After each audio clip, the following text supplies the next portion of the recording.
Welcome, welcome, welcome to my channel. I'm so glad you're here. What do steaks and scorpions have in common? Let's find out. But first, give me a like, make some comments during the video, and give me a, smash a subscribe. I would really, really, really appreciate it. So steaks and carnivore. Yes, steaks and carnivore do go together.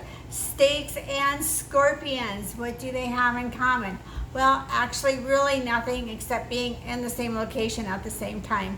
So this morning I was just, I woke up, I'm feeling good, and I was gonna make I made a steak, a chuck-eye steak for breakfast. Have you tried chuck-eye steaks? They are so super good. They're like a ribeye, but really a lot less expensive. So anyway, I had it all cooked up. I had just put it on the plate, resting it, and then and I was gonna eat it like in 5 minutes after it had rested for a while. And then I grabbed a towel, and I was actually gonna do a video about this particular towel. That's still coming. And I like lifted it up, and boom, whoa, like on my thumb, the pain, I was like nothing. It went to like having a baby kind of pain, and just like that. And I like threw the towel down, and my thumb, it was like, instantly beet red. It was red. So, and then the pain, like sharp pain, was just shooting on my arm. It was the craziest thing. There was a scorpion in that towel that I didn't see. It was on the underside of it.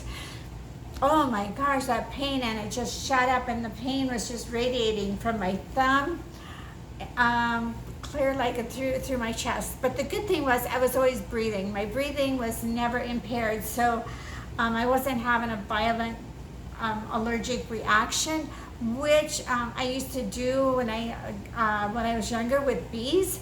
And so I was just happy to know that. I just wonder, my allergies, just being carnivore, just are not as bad, even almost non-existent as to before carnivore. So just kind of interesting.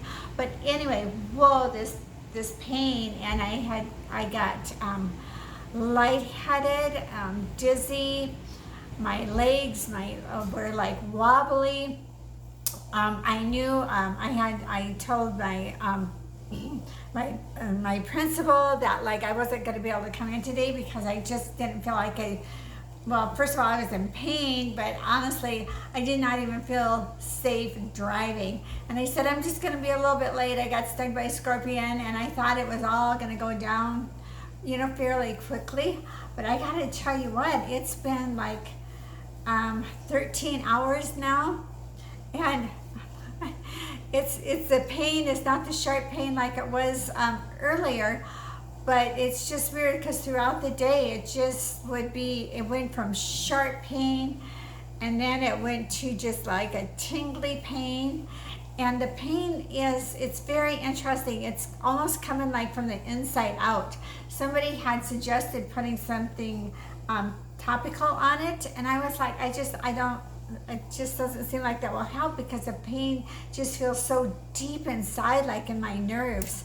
So anyway, when it happened right away, I think some things that really helped me not to have such a bad well, it was a bad reaction, but maybe not as bad as I've heard some people have too, is that right away, for some reason, I washed it off really quick. I don't know what I just had this thing to wash it, and then I put an ice pack on it right away. Like within the first 5 minutes, I had an ice pack on it, and I took some aspirin, and then somebody had suggested some Benadryl, so I did take some Benadryl too. So, and then actually the Benadryl really did help me, really did help a lot with this.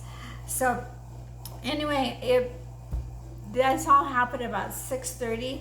I think about 10 o'clock, I felt good enough that I dug into that steak that I cooked at 6:30 in the morning, and man, it did taste so good. It did taste so good.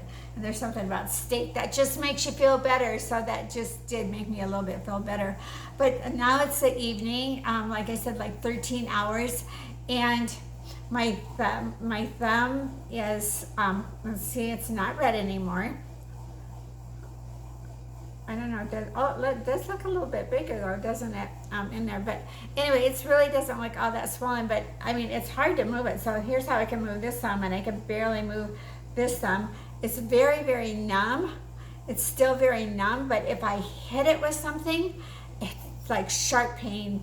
And then it's tingly all through here and here. It's just very, very tingly, and down here and about to right here. It's still very, very, very tingly, and this is like 13 hours later. So it's interesting how the pain has gotten. I guess living here in Arizona, I've lived here since '96. This is the first time I have even seen a scorpion in any of the places I live. So I guess I'm really, really lucky. I think it is in Arizona. It's not if you get stung by a scorpion, it's when you get stung by a scorpion. Lots of people have gotten stung by a scorpion. I've never heard anybody dying from it, but I've heard some really pretty bad reactions to it. So anyway, that is my scorpion story, my snake and scorpion story. And oh, here's another thing so I threw it on the ground and I saw the scorpion there and I thought it was dead. And then I was, after I got the ice pack and everything, I was in my living room for a while, and then I thought, you know what, I should maybe take a picture of that scorpion. And so I came out to the kitchen to take a picture of the scorpion, and it was not on the towel. I don't know where it is. Now my fear is the scorpion is still in my house. Do scorpions die after they sting somebody like bees do? Do they just die? I hope they die. But I haven't even seen a dead one around, so now I'm just a little nervous that the scorpion is still in the house. And you can be sure that I will be checking my bed tonight, and I will, I bet for a while now, whenever I pick up a towel or anything, I'll probably be checking my shoes, all the things, because I do not want to get stung by a scorpion again. So, hey everyone, be blessed, be brave, and eat more meat.